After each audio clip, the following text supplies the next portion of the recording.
Paz do Senhor. Gostaria de falar sobre qual o valor do tempo. Em Eclesiastes, a Bíblia nos fala que tudo tem seu tempo.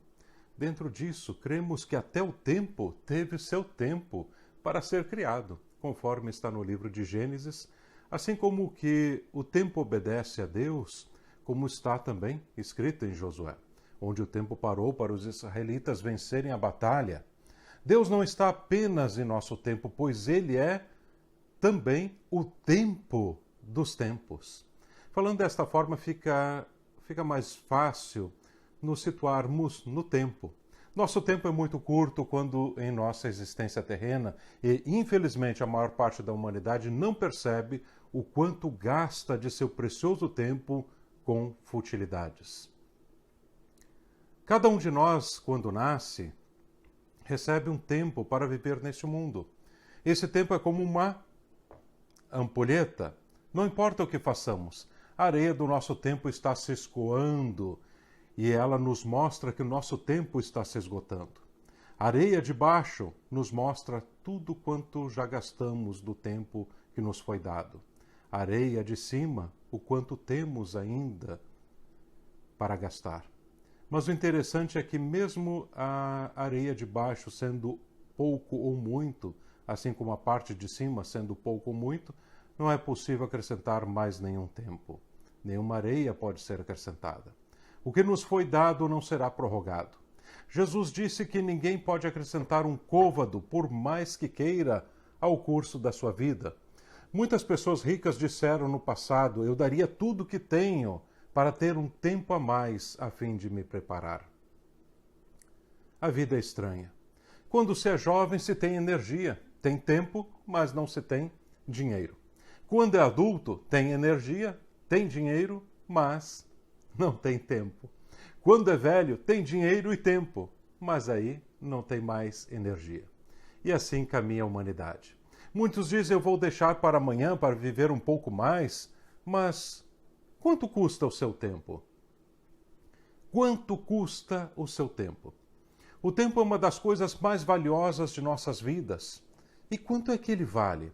Alguns dizem: olha, minha hora é milhares de dólares. Outros dizem: a minha hora é apenas dezenas de dólares. Mas outros já entenderam que o valor da sua hora é o mesmo. Não importa se é uma pessoa rica ou pobre, pois é o valor da sua vida. O tempo aqui não é a sua hora de trabalho, mas o pulsar do seu coração. Quanto tempo mais ele vai bater? Pois para o pobre, assim como para o rico, o tempo é o mesmo. Quando a areia da parte de cima, lembre-se, acabar, nada mais poderá ser feito. Ninguém poderá comprar tempo. Você não encontrará nenhuma loja vendendo tempo para a sua vida. Isso não existe. Não há indústrias fabricando tempo. O tempo que te foi dado será utilizado por você. Esteja trabalhando, esteja viajando, esteja dormindo, não importa. O tempo não para. E a areia, como o tempo, está escoando cada milésimo de segundo da sua vida. E ela não para. Quando nascemos, recebemos uma quantia de tempo para gastar como quisermos. A única regra é: depois desse tempo, depois desta areia, você não vai ter mais nenhum tempo. Você não vai poder acrescentar mais nada. A areia que está caindo, e esta areia não vai subir nunca mais. E o seu tempo estará esgotado. Pense nisso por um momento. A única coisa que podemos fazer agora é olhar para o tempo que ainda nos resta e fazer alguma coisa ainda melhor com ele. A Bíblia diz: ensina-nos a contar os nossos dias, para que alcancemos coração sábio. Sempre pensei que esse versículo era apenas para evitar os erros de outros no passado, mas é bem mais do que isso. É aproveitar o tempo que temos para que não haja nenhum arrependimento no futuro. Uma das coisas mais tristes que pode haver, e isso ocorre com quem já está no inferno, é se lembrar das oportunidades perdidas. Coisas que você gostaria que voltasse, mas nunca mais vai voltar. Oportunidades que você desperdiçou. Uma das coisas que muitos sonham é ter uma máquina do tempo. Imagine se isso existisse e você fosse... se você pudesse viajar no tempo, o que você faria? Ah, vou viajar para ver os acontecimentos do passado distante? Ou será que vou viajar então para o futuro para ver o que ele nos reserva? Ou talvez você apenas gostaria de voltar uns anos atrás de sua vida e rever a decisão que tomou de forma errada e hoje sofre por causa dela. Talvez você diga, se eu pudesse voltar no tempo, pastor Jefferson, como tudo seria diferente. Deixa-me te falar uma coisa, o passado não pode ser mudado, mas o futuro depende do nosso presente. As nossas decisões hoje podem tomar outros rumos, podem melhorar as coisas para o futuro ou piorar as coisas para o futuro. Outro dia eu li uma história de 3 jovens que entraram em um elevador. Preste atenção. O elevador começou a subir e de repente algo aconteceu, um barulho estranho surgiu, e então teve uma queda brusca. Começaram os gritos de desespero, pedindo socorro. O elevador então para. Ainda está fazendo barulho como que vai cair, mas ele parou de cair. Então aqueles 3 jovens se recompõem ali dentro e um deles diz, eu não posso morrer, pois sou muito jovem, nem comecei o meu projeto de vida. O outro disse, e eu que nem participei da maratona de Nova York, como é que eu vou morrer agora? E o terceiro então fala, eu ainda tenho um desejo, eu quero conhecer Paris, eu não posso morrer, sou muito jovem. Nesse instante a porta do elevador se abre e eles saem. Então um pergunta ao outro, o que você vai fazer agora? Bem, eu vou tomar um refrigerante, e o outro diz, eu vou tomar um sorvete. E o outro então diz, eu vou visitar a minha tia, e assim saem os 3 como se nada tivesse acontecido.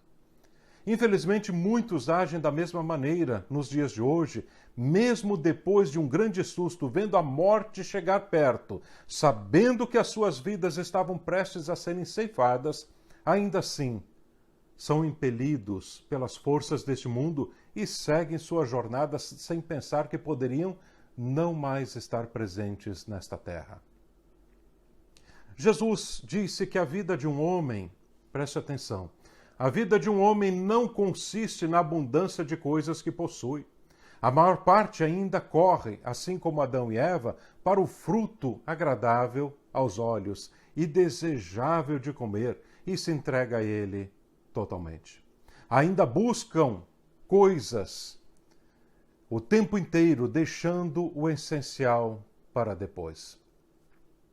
Certa vez, Neymar de Barros escreveu, que ironia, o mendigo e o ricaço morreram pelo mesmo motivo. O primeiro lutando para ganhar seu 1 milhão e o segundo, o seu próximo 1 milhão. Pense nisso. Há vários anos atrás vi um vídeo de uma peça teatral. Nele a morte chega junto a um empresário e diz, chegou a tua hora, eu vim te buscar. O empresário disse, como assim? Eu tenho agendas para cumprir, negócios para fechar, viagens para realizar, não tenho tempo para parar agora. A morte então disse a ele, tudo isso não importa, a sua hora chegou, é o tempo de você agora e você vai comigo, chegou a hora da morte para você. O empresário fica então desesperado e diz, mas eu sou um bom homem, eu sou um bom pai de família, eu sou um bom marido, eu faço tudo certo, eu pago meus impostos, leva outro no meu lugar. A morte então diz para ele, não tem outro, é você e vamos agora, porque eu tenho mais gente para levar daqui a pouco. Ele então nessa peça teatral implora pela morte, implora a morte que lhe dê mais alguns dias. Então a morte diz, você tem mais 1 semana. E ele em desespero então pega o telefone e liga para sua esposa e diz, vamos fazer aquela nossa viagem dos sonhos, vamos viver mais a vida, vamos fazer aqueles projetos que estão engavetados. E ele sai dali sem se importar com mais nada, senão de entender que seu tempo está contado e que precisa viver seus últimos dias, a sua única semana que a morte ainda lhe deu como uma prorrogação. Já imaginou se Deus lhe dissesse quanto tempo você tem nesta terra? Certa feita, Deus disse a Isaías, diga ao rei Ezequias que seu tempo chegou, ele vai morrer. Ezequias implora a Deus em oração, Deus se compadece e então diz, volte e diga a Ezequias que ele terá mais 15 anos de vida. Ezequias pediu mais tempo e Deus deu. Mas não era a vontade do Senhor, e Manassés, o pior rei de Israel, nasceu nesse período dos 15 anos extras. E aí, claro, é uma outra história. Mas lembre-se, Deus é o Senhor do tempo. Ele é o dono das ampulhetas que controla o tempo das nossas vidas. Deus não está em uma ampulheta horizontal, onde o tempo está parado, como alguns pensam. Ele não está dentro da limitação terrena do tempo, embora possa entrar e sair em nosso tempo quando deseja. Ele é o dono da ampulheta. Jó disse: ao teu dispor estão todas as coisas, o passado, o presente e o futuro. Tudo fazem parte do domínio dele. Ele não está fora, ele não está dentro apenas, mas está fora ao mesmo tempo. O que eu quero lhe dizer é: valorize o tempo que Deus te deu. Busque coisas que alegram o coração de Deus e trazem paz e alegria para a tua vida. Coisas que fazem bem a você, que realizem os projetos de Deus em você. Não invista seu tempo nem gaste seu tempo em coisas sem valor. A maior parte das coisas desta vida tem um preço ilusório. Podem ser compradas sim pelo dinheiro, pelas riquezas, pelo status, pelo poder, mas diante da eternidade, o que é isso tudo? Qual valor tem? Para que isso serve? Para nada. Jesus falou para a mulher samaritana junto ao poço: mulher, esta água não vai saciar a tua sede, você vai beber dela e sempre terá sede, mas se beber da água que eu te der, nunca mais terá sede, porque se fará em ti uma fonte que salta, glória a Deus, para a vida eterna. Ao findar esta mensagem, posso te garantir que você está mais velho do que quando a começou. Sim, porque o tempo está passando. O relógio ainda está batendo e fazendo aquele velho som que nós não gostamos, do tic-tac. Se não fizer nada após ver esse vídeo, você apenas adquiriu um pouco mais de entendimento sobre o tempo. Mas se o fizer, se você parar e fizer uma mudança, você vai poder mudar a sua vida, e não a sua apenas, mas a de muitos e para sempre. Lembre-se disso. Agora é com você. O tempo continua correndo. Ele não parou. A areia continua escoando. O tempo está passando para a minha vida e para a sua vida. O que você vai fazer? Que Deus te abençoe.